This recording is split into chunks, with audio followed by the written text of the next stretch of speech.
Hi, welcome to the Just Corrector Show. If you're just joining us for the first time, thank you for tuning in. And if you've been viewing us before, welcome back.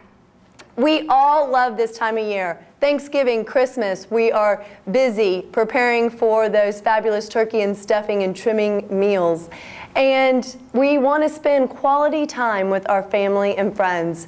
What about those who, because maybe the economy has affected them more this year than last year, they may not be able to prepare a turkey and stuffing meal, or they don't have the gifts to give their kids around Christmas time? Well, today we're talking about how you can help those people in need with the Salvation Army. Please welcome my guest, Major Ward Matthews, who is the Dallas-Fort Worth Metroplex Commander of the Salvation Army. Welcome to the show. Thank you, Jessica. It's good to be here. Thanks. Well, we're going to start by you telling us a little bit about how the Salvation Army began. I'd love to. The Salvation Army was begun by a former Methodist minister who spent a lot of his life in London, which was the very first industrialized city in the world, and he saw firsthand the problems that all these people moving into the cities were creating. There was poverty, there was substance abuse, all types of issues, and these issues were not being addressed. So this minister wanted to reach out to people, but he found that he couldn't share a spiritual message because they were hungry. They were focused on whether or not they and their kids would eat. They wouldn't listen to a spiritual message because they were hooked on the substance of choice, gin, in those days. So he found if he could take care of the physical needs, they would listen to a spiritual message. And how did it grow from there? Well, that was the year 1865. Oh, wow. And that was in London. And 13 years later, the name was changed to the Salvation Army through the publication of a book that indicated that the name of the organization had been the Christian Mission. And the book said the Christian Mission is a volunteer army. And one of the sons of William Booth said, you know what, we're about salvation. So they changed the name. The Christian Mission is a Salvation Army, and it caught on from there and spread to over 50 countries by the time William Booth died in 1912. And now we serve in 118 countries around the world. Now, a lot of people are familiar with the Salvation Army, like I said, around the holiday season. You know, we're familiar with the red kettles, we're familiar with homeless, giving food to the homeless, or maybe angel trees. So tell us a little bit more outside of that. We'll get into more specifics about Christmas in just a minute, but tell us really more kind of in general what the Salvation Army does throughout the year. Sure, and you're right. People think we magically appear at Christmas. Yeah. But we are there 365 days a year. In the Dallas-Fort Worth Metroplex, we have 4 shelters that meet the needs of the homeless, those who are involved in domestic violence. We have 2 senior citizen residences that house the indigent seniors as they go on in life. We have after-school programs. We have music instruction programs, a school for the performing arts. We attempt to reach those who are in need with whatever need they have. We operate a child care center in Irving. We have football leagues in Cedar Crest. Wow. So it's an expansive program of 77 services and programs throughout the Metroplex that operate 12 months out of the year. So why do you think the red kettle or the angel tree gets so much attention and maybe the other ones, I don't want to say fall by the wayside, but the attention really isn't drawn to them as much?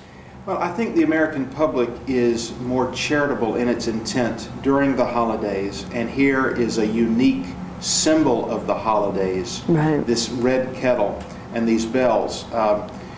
One of the things I learned is you'll notice that most songs about Christmas have a rural setting, but one that's a city setting is Silver Bells, which was written about that bell you hear at Christmas from the Salvation Army. And so... Oh, it was written about that? Absolutely. Oh, I didn't know that. The writer says one of the indications that the holiday season is here is when you hear those silver bells ringing. Wow. So it's such an iconic symbol of the holidays that people see it. And of course, these red kettles are in 500 locations right here in the Metroplex. So we really are more visible this time of year than the rest of the year. So now that you mentioned more specifically the kettle, I want you to explain to everybody how the kettle's kind of changed. I recently read that it's becoming more accessible to people who don't have cash or coins sparingly. Right. This has always been an easy way to give a few coins or $1 or a $5 bill, but I don't know if you're like me, but I don't carry much cash anymore. I've got a debit card and credit cards. And that's it. So we have, at 82 of our locations, a credit and debit card machine that donors can actually give that way to this red kettle. And it's great how it works. Your card never leaves your hand. You swipe it, you enter the amount, it prints out a receipt that you keep and a receipt that you tear off and actually put in the kettle. Oh, wow. So you're still putting something in the kettle. It really is a great way to give, especially since we don't carry much cash. Well, have you found that the contributions have increased? Because like you said, people don't carry much cash, and so even if they do want to give, maybe they only have, you know, $2 cash to put in there, but with a credit or a debit card, maybe the contributions increases. Has there been studies done to find that that's true? Well, there haven't been studies done because in the Metroplex we were the first Salvation Army in the country to experiment with this. Wow. And when did you start it? Last year? And we found in the little bit of time we experimented with them that yes, people do give more money with their debit or credit card than typically that anyone would give in cash. Usually between $10 and $15 as opposed to $1 or $2 at the kettle. Maybe I should mention an even higher tech way. Okay. You can ring this bell, help us to ring it, in your pajamas. And how does one go about doing that? Well, it's a World Wide Web type of world. It is. And we have a site called onlineredkettle.org. And you can go to that site and set up your own virtual kettle. Wow. You can call it Jessica's Kettle. Okay.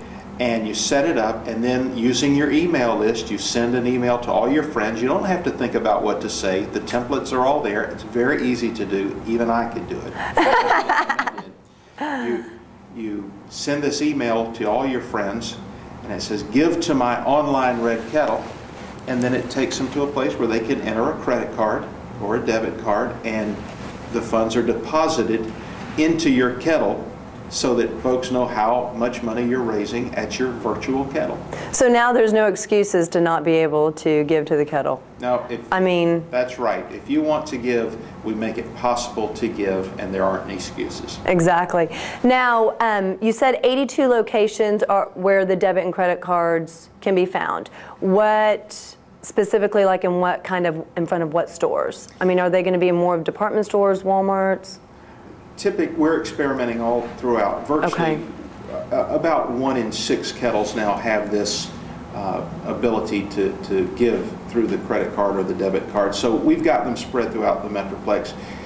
We like some of them at mall areas where we're ringing the bell, say in front of a store, an anchor store at a mall, and then we're experimenting at Walmarts as well.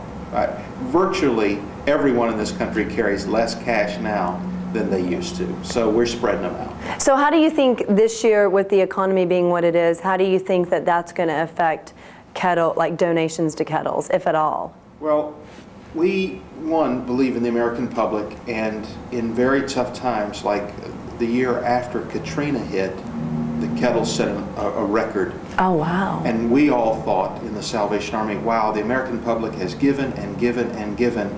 It will be a tough year, but it wasn't.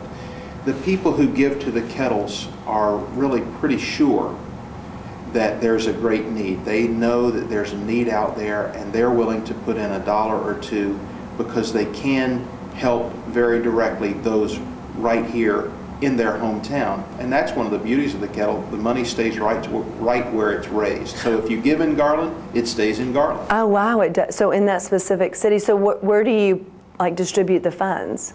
Well, each Salvation Army unit is throughout our city, and there are 20 of them, are responsible for raising their own funds through the red kettles, and those funds stay right where they're raised. So inside, like let's say Garland, for instance, so inside that community, they would decide where specifically those funds are going to? I mean, whether it's going to a senior citizen center or homeless or? No, they would support activities right only in Garland. So in Garland, where we've got a Boys and Girls Club, where we've got emergency financial assistance, those are the programs it supports. Okay. In addition, of course, to making Christmas possible for children right there in Garland. Right. Okay, with that, we are going to take a break. Stay tuned. Up next, we're going to talk about the ever-popular angel tree.